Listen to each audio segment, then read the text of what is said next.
I'm Stuart Goldsmith, and in this clip from my Comedian's Comedian podcast, the wonderful Matt Lucas, who is just one of the nicest people that's ever been on the show, talks to me about starting out and being the funny one amongst his friends.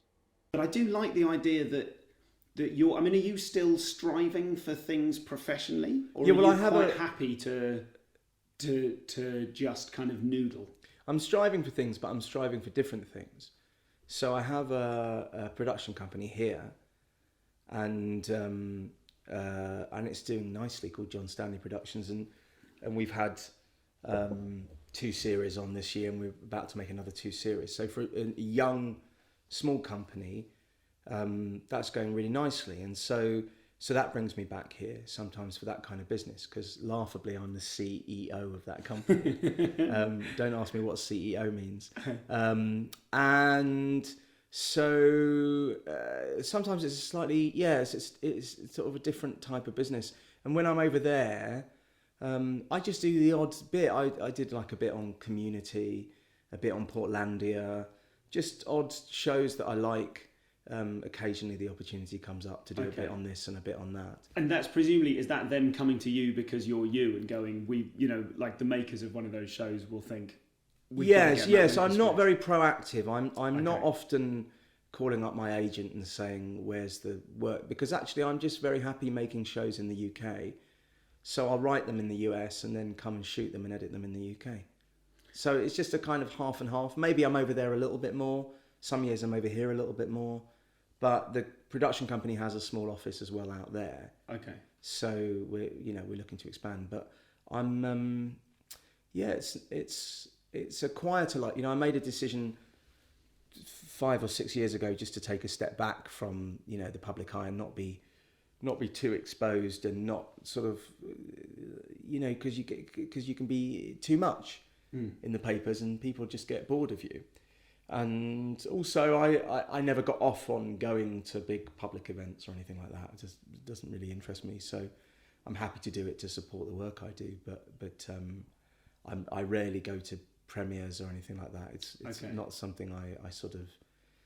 I'm usually much happier just going to the multiplex on a weekend with my friends than I am walking the red carpet. Can you walk down the street in Britain without people shouting catchphrases at you? No.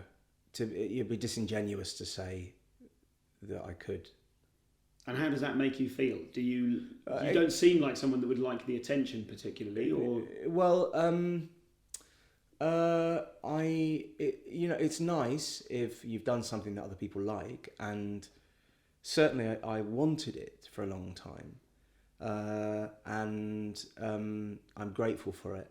The fact that it's, that I've been able to make a living doing comedy, because when I started, anyone who saw my early act would never have thought I would make a living doing comedy.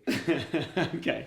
And so I'm grateful for that, and that's one of the side effects of it, But it's not the thing that it wasn't the thing that drove me on. I never thought, when I started doing stand-up, my ambition was to be paid to do a 20-minute set. And that was the big thing.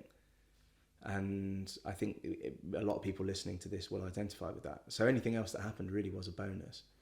So let's stay with that, with the young Matt Lucas doing stand-up for the first time. Do you remember what your first set was? Or were you doing absurd stuff? Were you doing George Dawes? Yeah, I was doing a character called Sir Bernard Chumley. Oh yeah, of course, yeah. And I created this character when I was about 16, and it was inspired a little bit by sort of old fruity gentlemen that I'd come across in the theatre, because I'd been a child actor, and also a little bit by a character that was in... Harry Enfield did this brilliant spoof documentary in the late 80s called Norbert Smith, A Life. I never saw that. I don't think I've even heard the title. Yeah, Jeff Posner made it, and it was a spoof South Bank show. Okay. And there was a character in it that wasn't played by Harry Enfield called Sir Donald Stuffy, and it was a spoof of Donald Sinden, I think. Uh-huh. And that was, that gave me a kernel. And I know it sounds weird to sort of sit here and go, oh yeah, that character that I used to do, was slightly based on this thing I'd seen on telly. But oddly enough, when you're 16, it would never occur to you that you shouldn't do that. Yes. It's just like, yeah, I saw that thing and I really liked it, so I went and did it. Yes. You don't even think about it. But there was a bit of that, and there were a bit of some of the old people that I'd come across in the theatre, and then I suppose a bit of Vic and Bob, and just general absurdism. Yeah. And it was a very strange routine, and it would either storm or die, and there was rarely anything in between. I love watching acts like that. Some of my favourite acts to watch, and I will enjoy watching them as much if they're storming or if they're dying. I'll feel bad for them if they're dying, but there's something about, I don't know if you know Ed Axel. I'm not familiar. Edward Axel is a British actor, an older guy. I think he must be in his early 40s. And he is just, you've never saw, or maybe you have seen, just that situation of a room of people who are killing themselves laughing and people are actually angry because they don't get it.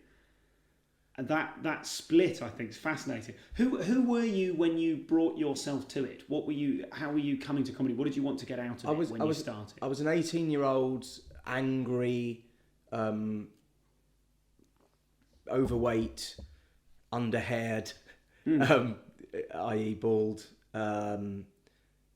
scared homosexual at a time when gay was just synonymous with AIDS and death, and a middle-class Jewish boy, and I'd lost my hair when I was 6, and my parents had divorced acrimoniously when I was 10, and my dad had gone to prison when I was 12, and I'd struggled with being gay, and also struggled with my faith and all of that. And so I was sort of angry and felt a need to express myself. But, you know, when I was 16, I remember hanging out with all the cool kids at school, and, you know, we would have parties on a Saturday night, and there was one kid's house we would go to, and everyone would smoke pot and drink, even though we were 15, 16 years old. And the guys were all getting off with the girls, and it was the kind of good-looking, cool, sporty crowd. And I remember arriving at one of the parties maybe an hour later than everyone else, and I said, "Everyone, you have got to watch this." And I went over to the TV, which was playing MTV at the time, which was a big deal that these people had Sky. Yes. Or BSB or whatever it was. And I put in a video, and I sat down, and I was screaming with laughter, and it was Charlie Chaplin, Modern Times. And no part of me could conceive that the other people in the room, that this was a bit of a party pooper, you know, that this was like, a bit of an erection killer. And I was expecting it to be something like Vic and Bob. No. Or I loved Chaplin. Vic and Bob. I love Vic and Bob. I was obsessed with them. But yeah, I just loved Chaplin. I couldn't, you know, and everyone was like, "What the hell is this?" And I was going, no, wait. And I mean, it's radical, that film. There's a bit where he accidentally takes cocaine in the middle, early on. It's a really extraordinary film, and I think it's Chaplin's best. But in that, you know, that it absolutely says like how off I was, you know. So the idea of doing comedy was me seeking validation, because I got sort of torn to pieces for that at school. People were like, "This guy's sad," I suppose you would say now. What a sad case, or sort of bit of an outcast, you know, like you know, I don't know how you would say it, but like you get ostracized for doing something like that. Absolutely. Frankly, at that age. Yes. And so comedy was a way of me. Ben Miller said this great thing, which David Walliams used to quote also, which was that, you know, being a comedian is a great way of controlling other people's laughter at you. Yes. And I think that's what it was. You know, people used to take the piss out of me all the time. You lose your hair when you're 6. And, you know, you walk down the street as a kid and other kids come and pull your hat off and throw it in a puddle. So this was, I suppose it was I don't know if it was my revenge, but it was just my way of sort of justifying myself. Yes. Was like, well, maybe I'm not attractive to you, but I can maybe make you laugh. So that's what was going on in my head as a stand-up, really. And this routine was, you know, I never felt I could be, you know, because I went on this course that Ivor Dembina rang. Did you? Okay. Yeah, and I was 18 years old, and it was in the it was in Archway somewhere, and I think so, and I met Paul Putner on this course, who's been in many of the shows that I've done with David over the years, and Ivor made us be ourselves on stage, and I always thought it was much more honest to be a character, because I never felt comfortable being myself on stage back then, because at 18 I wasn't ready to come out, although I did come out about a year later to my friends, but at that age I wasn't ready, and the whole ethos was that what it's like when it's that kind of comedy. And actually, I felt very different to everyone else, and I felt it would have been disingenuous. It would have been a lie for me to go, you know what it's like when, because like I say, I didn't feel that I had the common experiences. Yes, there's some universal sort of thing. It's you put yourself in a position of vulnerability, I think, when you say to an audience, when you catch your own glance in the mirror and have a bit of a chat with yourself, and there is a real risk that they're all going to go, no, you're weird.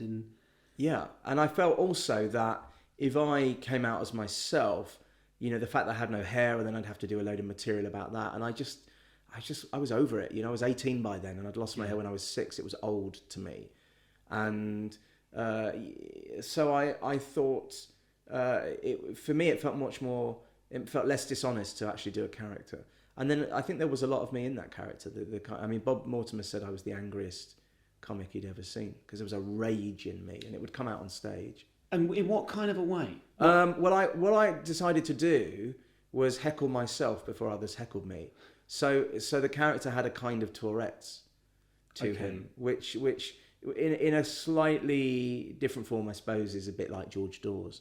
These weird voices and non sequiturs and sudden explosive releases of energy and strange quotes from films or fictional, things I was just making up, but I would, if somebody heckled me, and I'd be talking in this very, voice like that, and telling these stories, and as this character, and then if somebody heckled me, I'd go, "You fucking cunt!"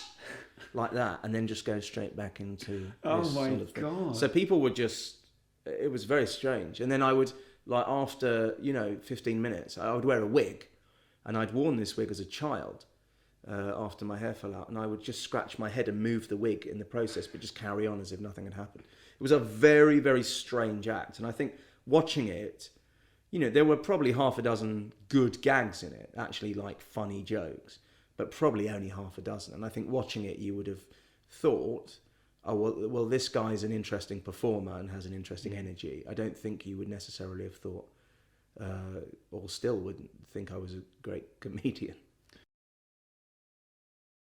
For tour dates, news, updates, whatever they are, and the latest episodes of the Comedian's Comedian podcast, go to stuartgoldsmith.com.